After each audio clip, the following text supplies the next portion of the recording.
You know what really grinds my gears? Apps and programs, devices and other things, they have settings that they think are best for you and they're really not. They are annoying. They are annoying to have to deal with. They are annoying to have to get rid of and turn off. Like, for instance, we all know about computing in the cloud, right? Like having documents that you can view on multiple devices and so on and so forth. Well, I like to work directly from OneDrive instead of having my stuff backed up from like the My Documents folder and then copied and pasted and whatever. Well, the only problem with working directly from OneDrive is that Microsoft Office, they think that, oh, well, we're computing from the cloud, so let's turn on autosave.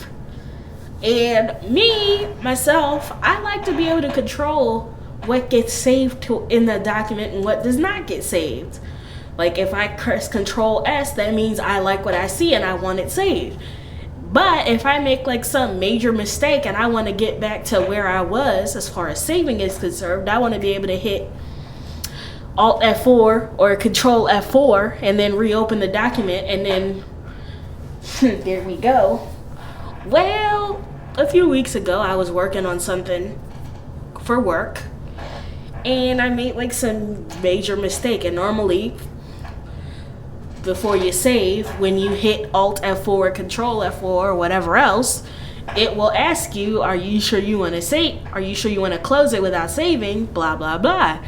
Well, imagine my surprise after working directly from OneDrive when I'm sitting there about to be like, oh, okay, so let's go back to a previous version or the version that I had before saving.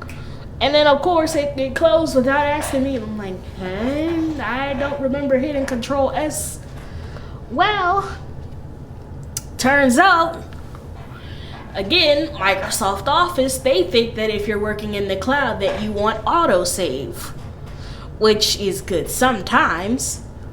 I mean, which comes in handy sometimes, but I don't want that on by default. So then, not only do they have to Google and look up on YouTube how to turn this off, period. But looking stuff up when you're blind is kind of a pain because everybody wants to tell you to click on stuff, like click on a pair of gears and click on a this and a that, and that's kind of a pain in the butt. Yeah, I do realize that there are settings and that companies think that the consumer wants this and that. We don't all the time because not everybody meets the same needs. Plus the fact that every time you need to look something up as a blind person on how to do something or turn something off, it's always so take your mouse arrow and click on this. I'm like, I don't know what a this is because I can't see the mouse arrow. Like, can y'all tell me how to do this in keyboardese? But no, then you have to sit there and do trial of error to figure out what he means and figure out how to do it in keyboardese. And that's what really grinds my gears.